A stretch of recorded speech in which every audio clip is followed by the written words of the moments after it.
शंकराने भूतांना वरदान दिलं, तुम्ही अंग हलवल्याशिवाय कुणाचीही मंगल अष्टकं होणार नाहीत. तेव्हापासून ही लग्नात नाचायची पद्धत आली महाराज. ही फार जुनी पद्धत आहे महाराज. शंकराने भूतांना वरदान दिलं, तुम्ही अंग हलवल्याशिवाय कुणाचीही मंगल अष्टकं होणार नाहीत. तेव्हापासून ही लग्नात नाचायची पद्धत आली महाराज. ही फार जुनी पद्धत आहे महाराज. शंकराने भूतांना वरदान दिलं, तुम्ही अंग हलवल्याशिवाय कुणाचीही मंगल अष्टकं होणार नाहीत.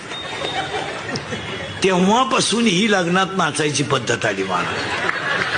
ही फार जुनी पद्धत आहे महाराज. शंकराने भूतांना वरदान दिलं, तुम्ही अंग हलवल्याशिवाय कुणाचीही मंगल अष्टकं होणार नाहीत.